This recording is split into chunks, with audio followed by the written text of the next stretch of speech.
Hello दोस्तों, स्वागत है मेरे यूट्यूब चैनल SG स्टडी में।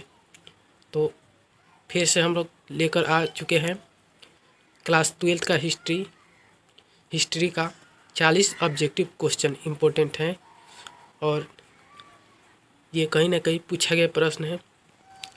तो यदि हमारे चैनल पर आप नए हैं तो चैनल को सब्सक्राइब कर लीजिएगा, क्योंकि इस चैनल पे हिस्ट्री का ऑब्जेक्टिव कराया जाता है क्लास 12 का। चलिए आज का हमारा पहला प्रश्न देखते हैं। आज का हमारा पहला प्रश्न है, धम्म महामात्रों को किसने नियुक्त किया? धम्म महामात्रों को किसने नियुक्त किया? ऑप्शन है आपका चंद्रगुप्त मौर्य, बिंदुसार, अशोक, कनिष्क। तो धम्म महामात्रों को नियुक्त किए थे अशोक। ऑप्शन नंबर सी से हो जाएगा अशोक, याद रखिएगा। धम्म महामात्रों को किसने नियुक्त किया था? अशोक ने नियुक्त किया था। अगला प्रश्न है 2 नंबर प्रश्न, त्रिपिटक साहित्य क्या है? त्रिपिटक साहित्य क्या है? त्रिपिटक एक ग्रंथ है, किताबें। तो ये किस धर्म का है? ये पूछ रहा है जैन धर्म का, बौद्ध धर्म का, शिव धर्म का, विष्णु धर्म का। तो त्रिपिटक जो ग्रंथ है वो बौद्ध धर्म का ग्रंथ है। ऑप्शन नंबर बी से हो जाएगा बौद्ध धर्म, याद रखिएगा, बौद्ध धर्म। अगला प्रश्न है, महाभारत का युद्ध कितने दिनों तक चला था? महाभारत का युद्ध कितने दिनों तक चला था? ऑप्शन है आपका 15 दिन, 16 दिन, 17 दिन, 18 दिन। तो दोस्तों महाभारत का युद्ध चला था 18 दिन। ऑप्शन नंबर डी से हो जाएगा 18 दिन।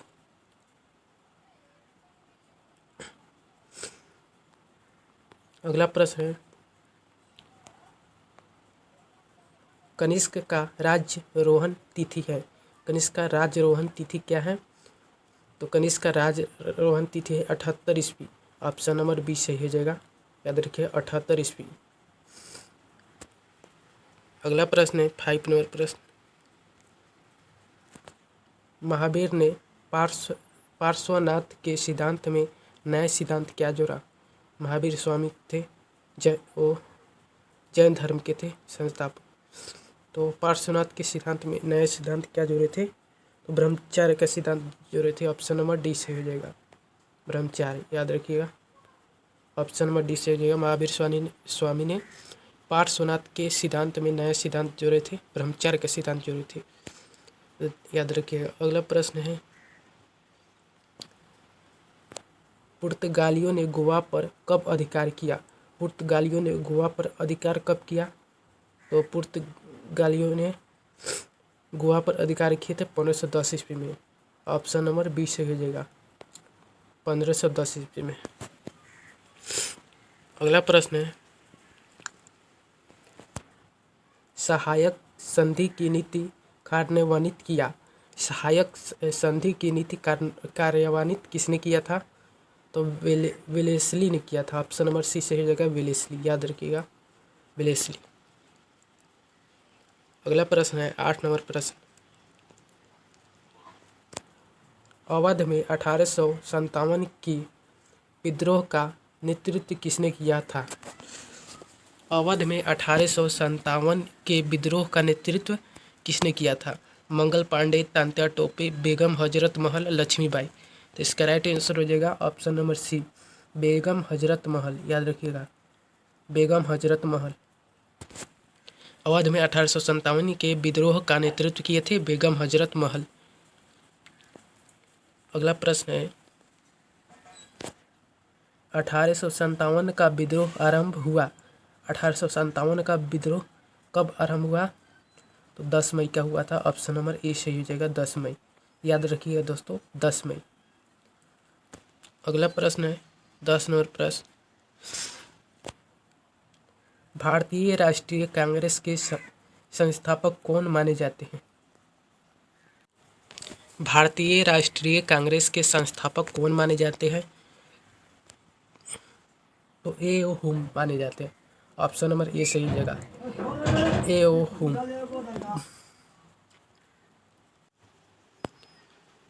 यदि पूछे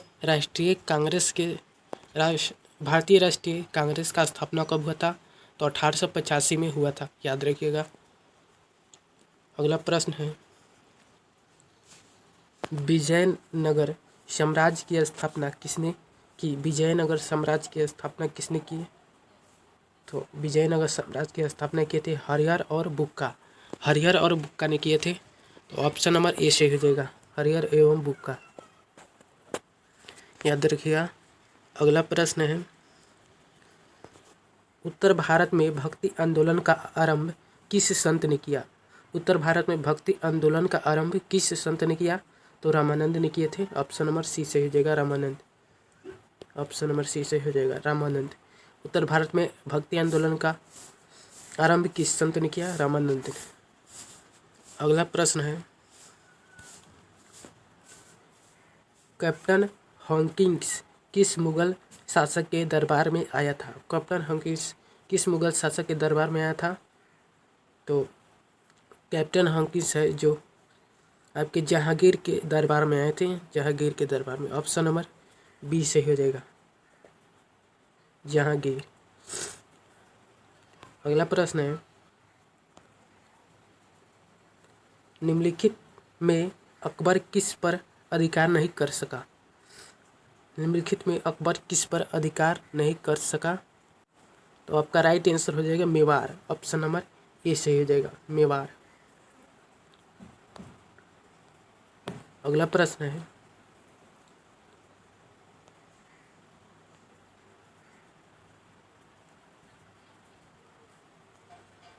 अगला प्रश्न है, निम्नलिखित में कौन मुगल बादशाह आलमगीर के नाम से जाना जाता है? निम्नलिखित में कौन मुगल बादशाह आलमगीर के नाम से जाना जाता है? आपका राइट आंसर हो जाएगा इसका औरंगजेब। ऑप्शन नंबर सी से हो जाएगा, औरंगजेब। याद रखिएगा। अगला प्रश्न है, गेटवे ऑफ इंडिया का निर्माण कब हुआ था? गेटवे ऑफ इंडिया का निर्माण कब हुआ था? तो गेटवे ऑफ इंडिया का निर्माण हुआ था आपका 1911 में। ऑप्शन नंबर बी सही हो जाएगा, 1911। अगला प्रश्न है, 1942 में कौन आंदोलन हुआ था? 1942 में कौन आंदोलन हुआ था? तो आपको मालूम होगा दोस्तों, 1942 में भारत छोड़ो आंदोलन हुआ था। ऑप्शन नंबर डी से हो जाएगा, भारत छोड़ो आंदोलन। खिलाफत आंदोलन 1919 में, असहयोग आंदोलन हुआ था आपका 1920 में, सविनय अवज्ञा 1930 में हुआ था। अगला प्रश्न है, दिल्ली चलो का नारा किसने दिया? दिल्ली चलो का नारा किसने दिया था?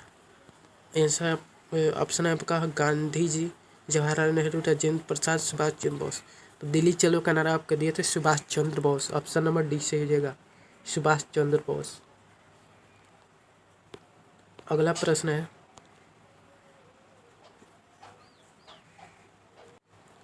अगला प्रश्न है, भारतीय संविधान की प्रारूप समिति के अध्यक्ष कौन थे? भारतीय संविधान के प्रारूप समिति के अध्यक्ष कौन थे? तो डॉक्टर भीमराव अंबेडकर थे। ऑप्शन नंबर डी से हो जाएगा, डॉक्टर भीमराव अंबेडकर प्रारूप समिति के अध्यक्ष थे। और अस्थायी अध्यक्ष थे सच्चिदानंद सिन्हा। अगला प्रश्न है, भारतीय संविधान के अनुसार संप्रभुता निहित है। भारतीय संविधान के अनुसार संप्रभुता किसमें निहित है? तो संविधान में। ऑप्शन नंबर डी से हो जाएगा, संविधान। अगला प्रश्न है, 21 नंबर प्रश्न है, राखल दास बनर्जी को मोहनजोदड़ो के अवशेष किस वर्ष मिले? राखल दास बनर्जी को मोहनजोदड़ो के अवशेष किस वर्ष मिले? तो मोहनजोदड़ो के अवशेष मिले थे 1922 में। ऑप्शन नंबर सी सही हो जाएगा, 1922। और हड़प्पा का खोज कब हुआ था? तो 1921 में हुआ था। याद रखिएगा। अगला प्रश्न है, सिंधु घाटी सभ्यता में विशाल स्नानागार के अवशेष कहाँ से प्राप्त हुई है? तो सिंधु घाटी सभ्यता में विशाल स्नानागार था वो कहाँ से प्राप्त हुआ था? तो मोहनजोदड़ो से प्राप्त हुआ था। ऑप्शन नंबर बी सही हो जाएगा, मोहनजोदड़ो। मोहनजोदड़ो। विशाल स्नानागार और विशाल अनागार दोनों मोहनजोदड़ो से प्राप्त हुए थे। कालीबंग से चूड़िया प्राप्त हुआ था। लोथल में बंदरगाह था, याद रखिएगा। अगला प्रश्न है, कालीबंग का राजस्थान में स्थित है, लोथल गुजरात में स्थित है, ये भी याद रखिएगा।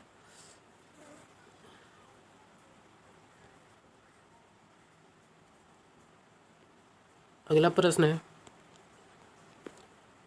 16 महाजनपदों में सबसे शक्तिशाली महाजनपद कौन था? 16 महाजनपद था, उसमें सबसे शक्तिशाली महाजनपद कौन था?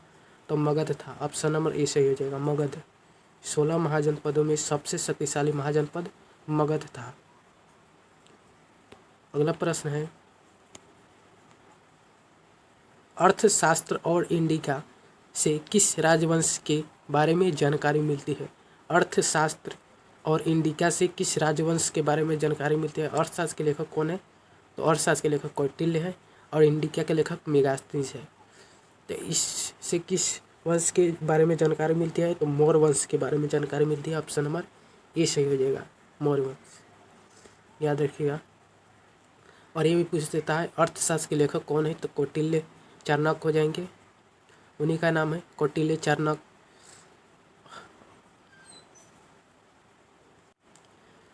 और इंडिका के लेखक हो जाएंगे मेगास्थनीज, याद रखिएगा। अगला प्रश्न है, आइन ए अकबरी। आइन ए अकबरी कितने भागों में विभक्त है, कितने भागों में बांटा गया है? तो ये 5 भागों में बांटा गया। ऑप्शन नंबर डी से हो जाएगा, 5 भाग। अगला प्रश्न है, किस शिलालेख में अशोक के कलिंग विजय का उल्लेख है? किस शिलालेख में अशोक किस शिलालेख में उसके कलिंग विजय का उल्लेख है? तो आपका 13वां शिलालेख में कलिंग विजय का उल्लेख है, याद रखिए। ऑप्शन नंबर डी से हो जाएगा, 13वां शिलालेख। अगला प्रश्न है, औरंगजेब ने अपने जीवन का अंतिम भाग बिताया। औरंगजेब ने अपने जीवन का अंतिम भाग कहाँ बिताया? दक्षिण भारत में बिताया। ऑप्शन नंबर डी सही हो जाएगा, दक्षिण भारत, याद रखिएगा। अगला प्रश्न है, स्थापत्य कला का सबसे अधिक विकास किसके समय में हुआ था?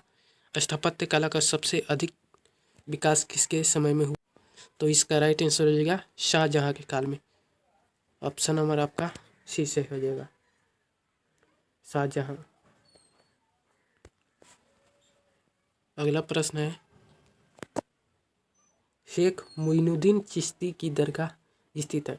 शेख मोइनुद्दीन चिश्ती की दरगाह स्थित है, कहाँ स्थित है? तो अजमेर में है। ऑप्शन नंबर डी से हो जाएगा, ऑप्शन नंबर डी से हो जाएगा, अजमेर। अगला प्रश्न है,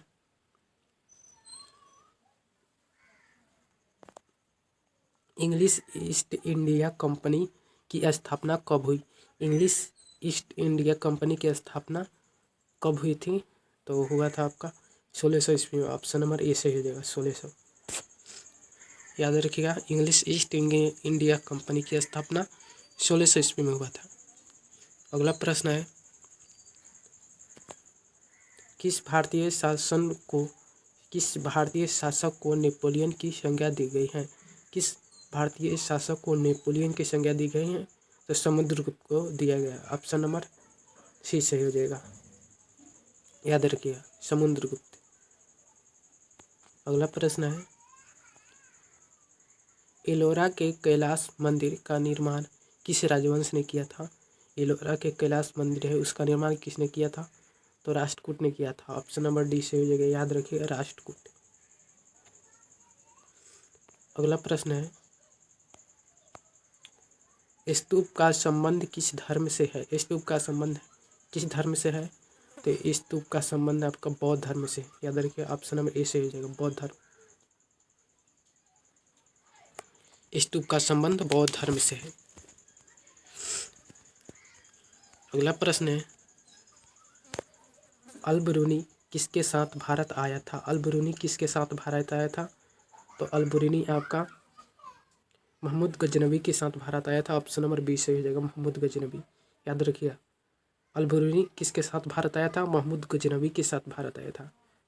और ये बहुत बार पूछा गया प्रश्न है, बहुत ही इंपॉर्टेंट है, याद रखिएगा। महमूद गजनवी के साथ भारत आया था।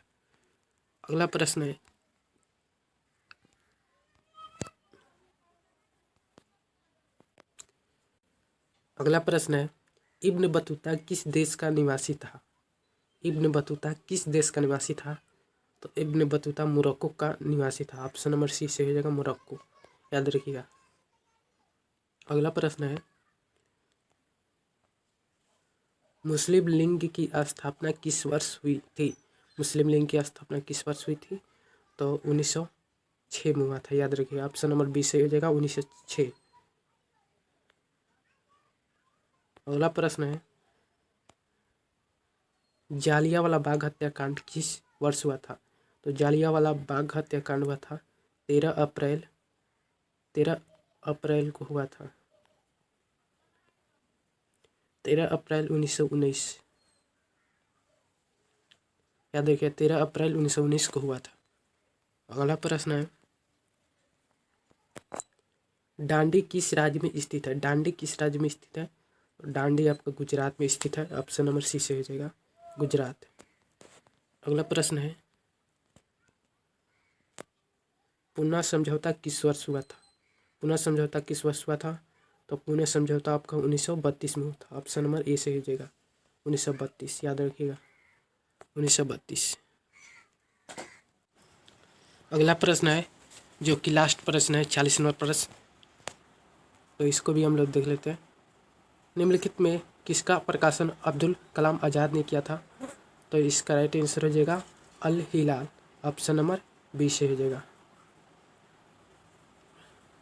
तो दोस्तों, चैनल पर नए होंगे चैनल को सब्सक्राइब कर लीजिएगा, ताकि जो भी मैं वीडियो अपलोड करूं सबसे पहले आप तक पहुंचे। तो ये रहा 40 प्रश्न था क्लास 12 का हिस्ट्री का, और भी प्रश्न लाते रहेंगे। तो चलिए मिलते हैं नेक्स्ट वीडियो में। जय हिंद, जय भारत।